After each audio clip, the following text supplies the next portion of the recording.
win 2 trophies. The Champions League is back. With that in mind, how much did the short break just help in terms of re-energizing and recharging the batteries? Well, it helped a lot and was absolutely necessary. As you know, we were the team who played the most matches and had the least break in between matches, and that cost us a lot of energy, and that was absolutely necessary for everybody. So it's great to be back, and it's a busy month ahead of us, and we're looking forward to it. It's good that it's like this.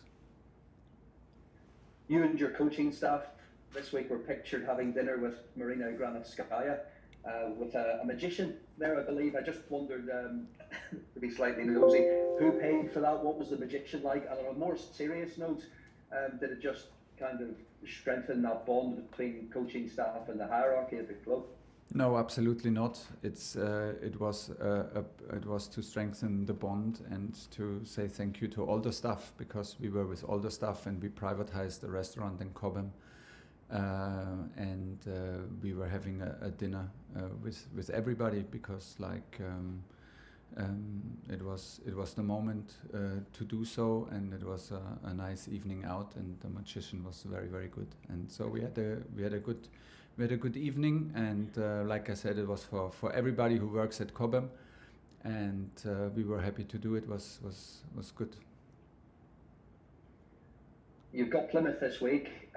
Have you been able to get any of your injured players back for this one?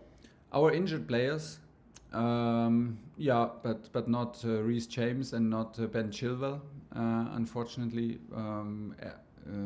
All the other, and not Ruben Loftus Cheek. They're still injured. Everybody else was in training, except of course for Christian Pulisic and Thiago Silva. So everybody else was there. We had a good training week.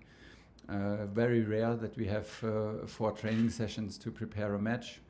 It was very nice to freshen up some tactical, to have a bit of a physical input. That was more than normal, so very good. We feel well prepared. It's also necessary, because we respect the competition, we respect our opponent for tomorrow, we respect the situation that for them is a unique game and a unique opportunity to show and have a situation where they have absolutely nothing to lose. So we have to be prepared for that. And of course, we have now 1 week where we play the FA Cup semi-final, and then hopefully the final in the World Cup. So there is a connection, and we want to be prepared for it from tomorrow on. How close did you come to getting Dembele in the transfer window, and are you satisfied with your January window? Yes. I'm very satisfied, because it was a calm window, and to be calm and is always in doubt the best thing. We were open for things.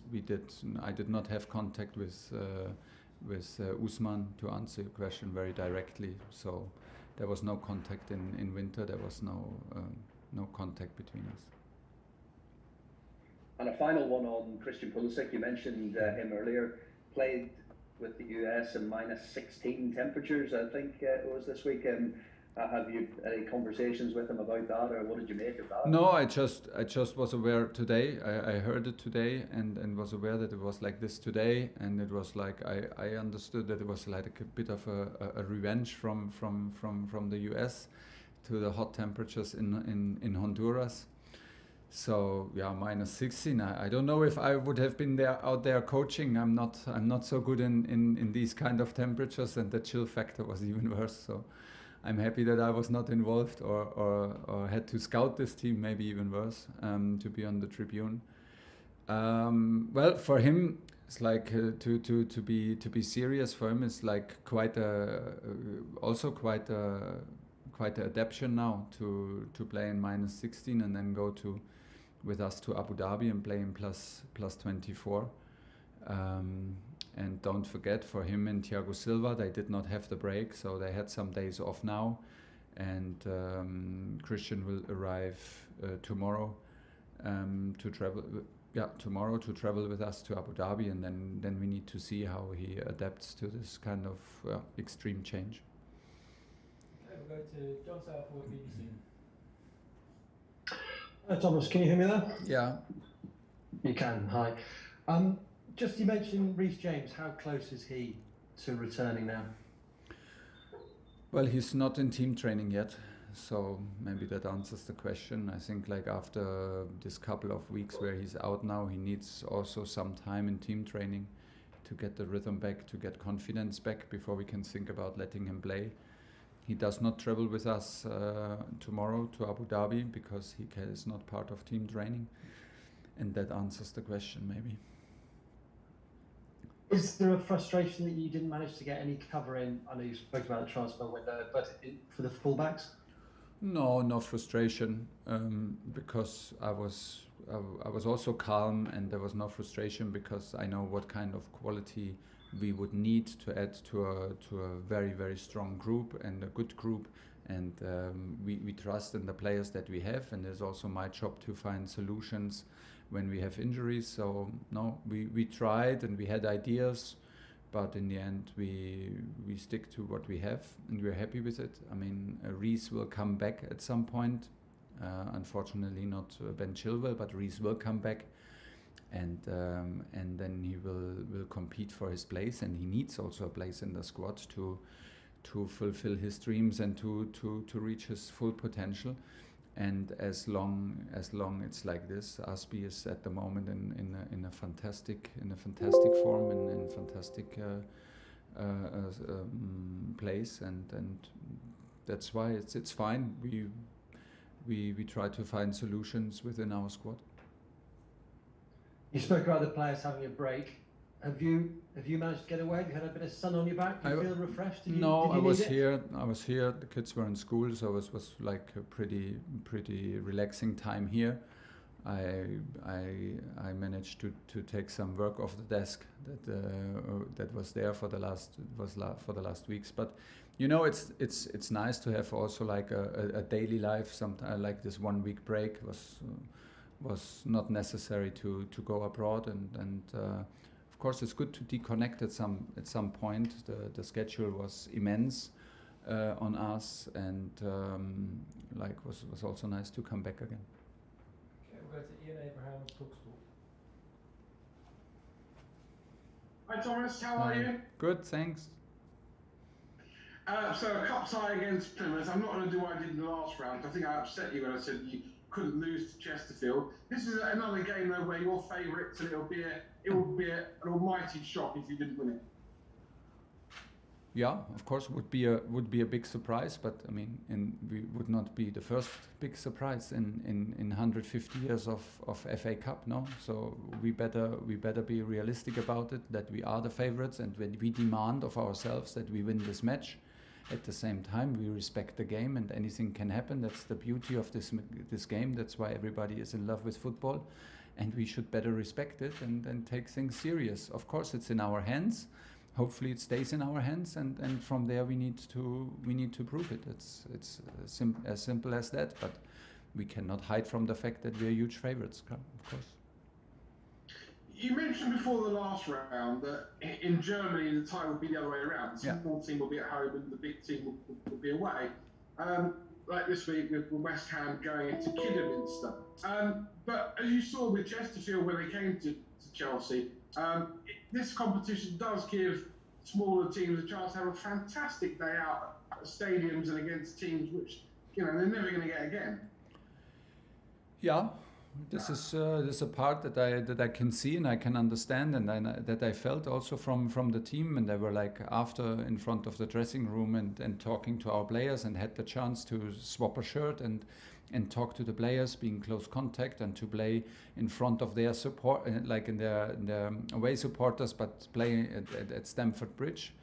This was a huge boost, and it will be like this for Plymouth, but. Let's be very honest. I mean,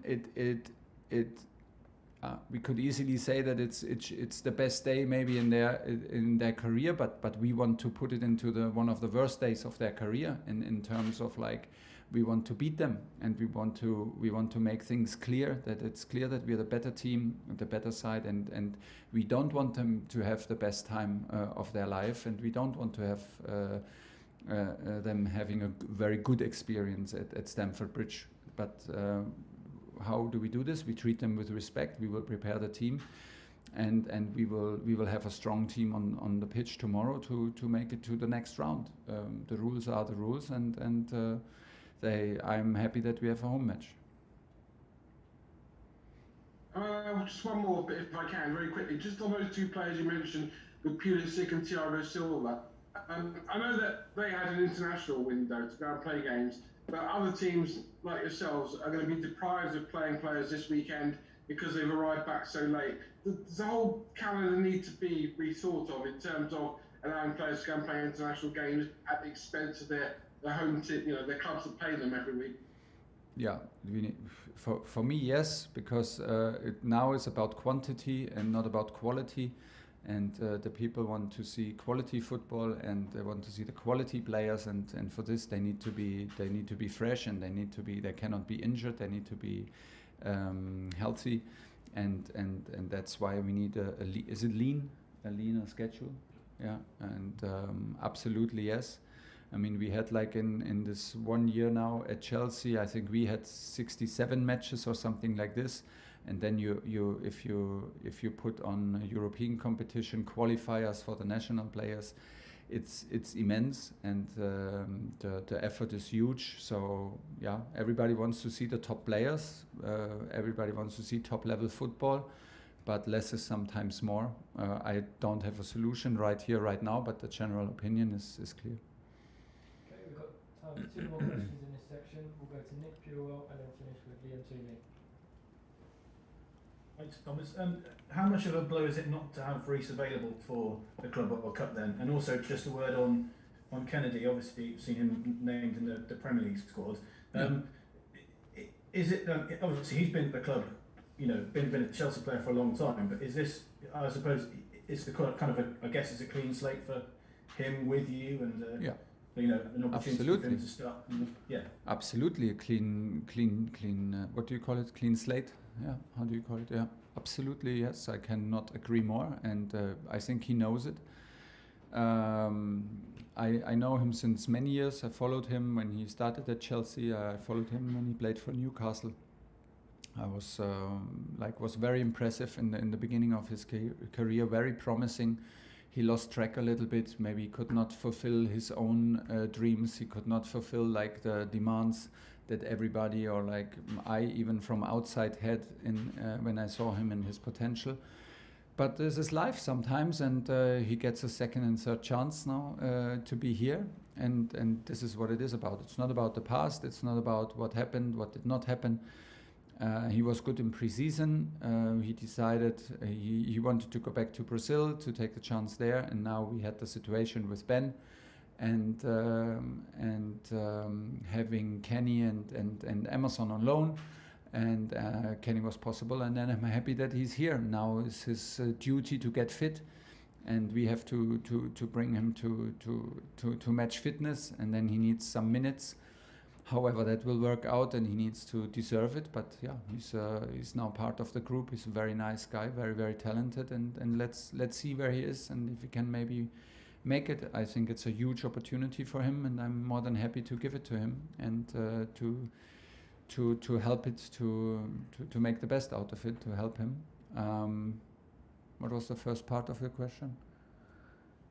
Just about how much of a blow is it not to have Reece available? Well, I'm too long manager to also have a feeling for injuries, and not to get overexcited just by pure dates that are maybe out there when a player can come back. I know that you can have setbacks, and I know it can take long sometimes.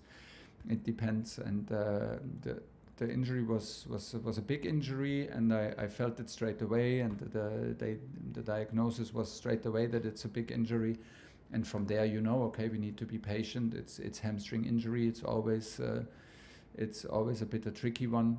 And he is a very, very physical player. Then he unfortunately caught the flu, and this was like the setback in the last week, that he lost days in his process of coming back to the team. It was a bit of a setback for him, but we are patient. We want to have him. We want to have him tomorrow on the pitch, of course, but it's not happening at the moment, and you have to be patient. I know that everybody works hard. I know that Reece himself works hard, and he's in best hands. And from there we go. Okay, and then we'll finish this section with Liam. Hi, Thomas. I just wanted to follow up on Kenedy, if that's okay. You've spoken about the huge opportunity that he has now training with the group. I just wondered, what was your impression of him being in the sessions, in terms of working with him day to day again? And specifically, how viable an option do you think he is for that left wing-back role? I think if we play with a wing-back, he is a perfect role for him, giving his profile and considering his profile as a player. He has a very strong left foot. He's very strong in possessional play. He can shoot and cross very, very precise. And that's more or less it. I mean, he's very, very talented. There was never a doubt about this. And now it's about like having the right mentality and having the right mindset to take this huge opportunity whenever the next step is needed. He will fight for his place, and the others hopefully will take on the fight to not let him take their place away. And and then it depends which formation we play, but a wing back role suits him very, very good.